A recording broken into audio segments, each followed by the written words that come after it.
Alis na.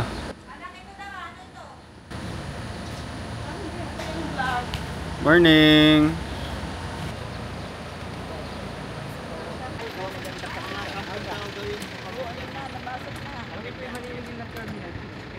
Guys, we're here in Real Port sa Ongos.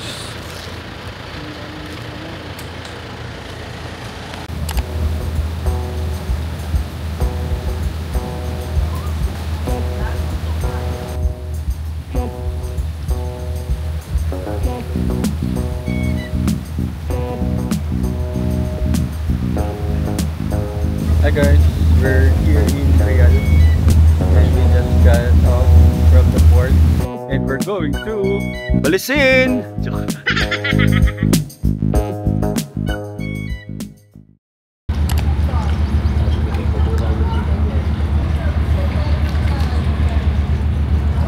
Hi guys, we're here in Balisin. Touchdown, parang nag-aeroplano. We actually use boat going here. So basically, it's still in Polillo Island from Real Quezon, and it's just a 3 hours boat ride going here in the island. Trivia guys, Balisin is still in Polillo group of island, and actually the barangay here is still in Polillo municipality. So guys, yung port nila is here, just beside the Real Palace, where dito nag-stay yung mga mostly may mga event. Ito pinakamalaking villa here in Balisin. Ngayon, mag-stay kami sa Costa del Sol. Yeah, merong 7 villages si Balisin. Meron siyang Phuket, Costa del Sol, Mykonos, Balisin Village, Bali, sabi ko natin Mykonos, Toscana, Saint-Tropez. So that's the villages. So each village meron siyang specific theme or country na nire-represent. And yung mga villa doon is based kung ano yung makikita mo doon sa mga lugar na yun din. Let's say sa Phuket. So it's in Thailand, island in Thailand. So parang ginagaya nila kung ano yung mostly yung culture and food. Yung mga restaurant nila dapat mga mostly Thai cuisine din. Meron silang Filipino, which is the Balisin village. So mostly doon mga Filipino food. Pero aside from that, aside dun sa mga villages doon na sinasabi natin, mostly some are from Europe. Pero meron din mga restaurants din naman na outside ng mga villages like Tang Palace, which is actually wala siyang specific village, pero restaurant lang siya with parang isolated. Tapos unti lang yung mga villa na malapit doon sa Tang Palace for Chinese cuisine. Then most of other cuisine like Korean restaurants, Japanese restaurant, ano pa ba? Vietnamese. Meron naman mga restaurants na gano'n dun sa clubhouse. So most of the cuisine na sikat meron dito sa Balisin. So if nag-crave ka for specific food, you can actually find it here also. Then meron din mga bars here. I think 3 bars. Different yung ino-offer nilang ambience. Meron sa Costa del Sol, which is club or party club siya. Tapos sa Bali, yung sa Dua, it's para siyang chill bar during sunset. Mostly cocktails. Tapos meron ding German restaurant, tapos andun yung mga beers. So, Balisin, it's within Polillo Island lang din. Group of islands. Kaso, ayun, even though malapit lang siya sa amin, sa Polillo, you still need to have a membership before going here kasi bawal kang pumunta dito, even though kahit may bangka ka, nang wala kang permission and also wala kang membership. So, if wala ka nun, di ka nila papadumin dito sa port nila. So, bawal dito yung parang day passer lang. You still need to have a membership and reserve your villa during your stay.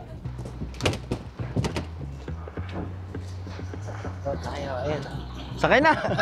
Ito na service natin, no? Sakay na! Guys, we're going to the security. So we have to bypass that before going to the clubhouse for check-in. Bypass. We're just waiting. Makasama namin pumirma nung manifesto before onboarding dun sa Sindo. Hi! Hi to my vlog, baby! Tapos balik na lang po. Uy, wala sasabihin. Kaya... Ako lang ko gawiwan. Pero may locals dito. Bago. Guys, dito na kami sa... Bago ng ano nila. Lumiit. Sabi ng bago, iba yung kulay yun. Tapos, bago na rin yung lobby. Saan kami? Costa. Halos magkakalapit lang naman.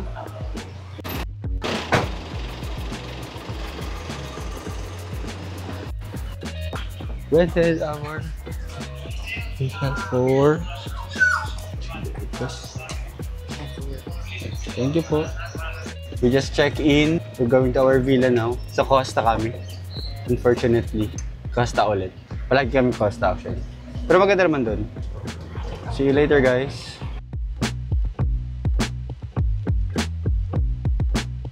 Ito rin yung airport. Guys, ito yung airport nila. Pero since nga nagbangka kami, hindi kami dumaan dito. Pero lahat talaga ng pupunta dito through plane dapat yung punta. So parang not sure if kami lang, I think kami lang yung mga members na nagpupunta dito through boat. Since taga Pulilio nga kami and yung line of business namin is bangka and we have partnership with them, with the Balisin. So yung access namin through boat kami palagi. Pero minsan nagpi-plane. Pero if malaking group kami, mostly through boat na lang yung ginagawa na. Let's go! If mapapansin nyo guys, yung mga daan dito, hindi siya semento. So parang buhangin lang din siya. Pero smooth naman yung daan. So wheeldos naman nila in the press. So solid naman yung daan din dito. And mapuno, so hindi siya mainit.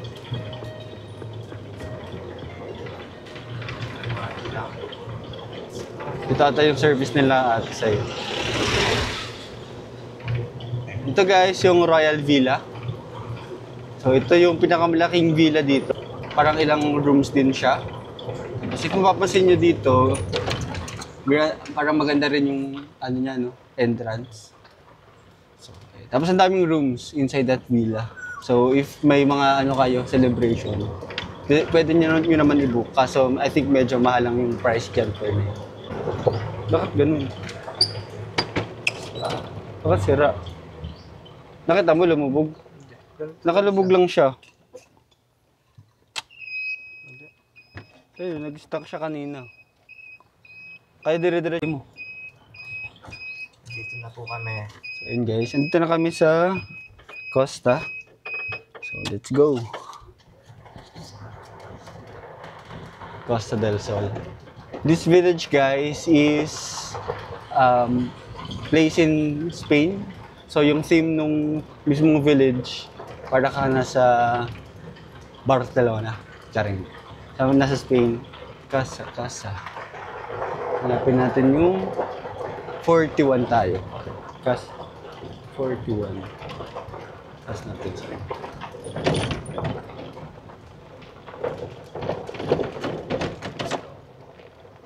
Pinakadulo? Ba't pinakadulo? Para ka lang nasa probinsyahan eh.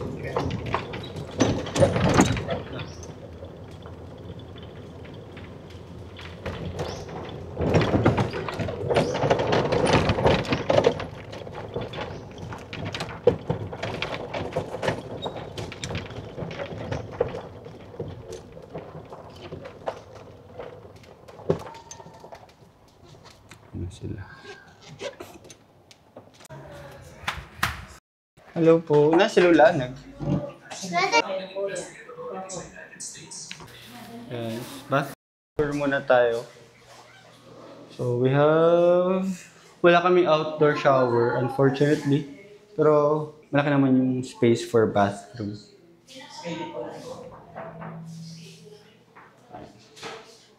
For kami dito. Skipping. Hi ate. Hindi naman napasok. Hindi sila napasok. Sorry. Okay, meron kaming outdoor terrace here. If you wanna chill, ang ganda ng view. No.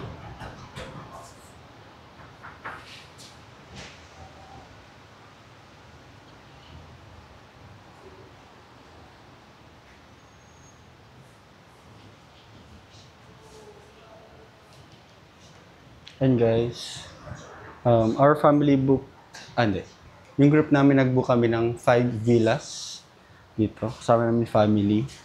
Ang lolas, pamangkin, house help, and mga pinsans, and sila father. Nagsama kami ng pare kasi may wedding na magaganap. So dito sa room namin, ako sa ate may si Lola, tsaka si Harry mo niya magstay. So, there, here. Saan yung ref nila? Ah, ito yung minibar. Walang laman. Then meron silang TV. And more cabinets. Walang laman. Welcome. Welcome to Balisin. Dear Miss Sinchoko and family, welcome back. Ayun lang, hindi naman pala sa akin, chocolate. Sinchoko family. Ay, di na dito. Ano to, Lola? Ano nga ba to? Ang hari mo. Hindi papakain ng ito'y sira. Hindi nga, oh. Pupunta lang. Hey guys. Punta ako kala mama. So magkakatabi lang kami ng villa. Currently nasa 38 villa kami. Sila mama 40. So dalala ko na snack. Yung villa nila. So meron din silang outdoor patio. Patio hindi. May outdoor ano rin sila. Couches. Okay. Say hi to my vlog. Ganda ng villa nila. Malinis. Nakita kong birthday. Nakita kong birthday. Ha? Ay! Aba, ito ay kay Tito. Kay Tito. It's just so relaxing, guys. Hi, guys. It's G. Ito sa phone. Marunong ka na. G. We're going to Balisin tour for now. Actually, guys, nakaalis na yung tour namin. Naiwan kami. So, yung ibang kasama lang namin yung na-pick up nung tour, nung day tour ng Balisin. Kasi natulog kami. Pero habulin namin, since may cart naman kami, follow na lang kami. Nasa clubhouse daw kanina. Sana nasa clubhouse pa rin sila.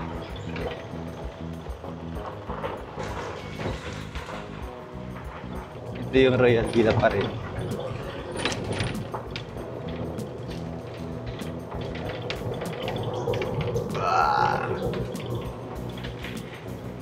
Hindi ko maglalakad. Taga dito yun. Kilala mo na yun. Hindi. Lagi ka na pala dito. Once a year lang kami dito.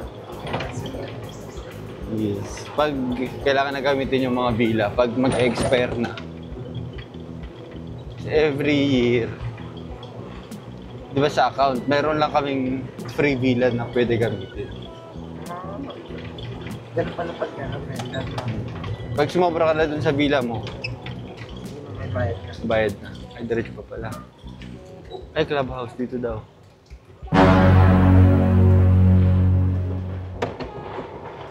Ay, parang mag-init. Okay na Ano yun. yan eh? Hindi, tama. Dito tayo ka na dito dumaan. Oo. Hindi, no? Dito kami pumunta kanina. Shortcut. Sana namin yung- Ito yung Jetty Port. Tumali tayo ng daan. Dapat diretso lang.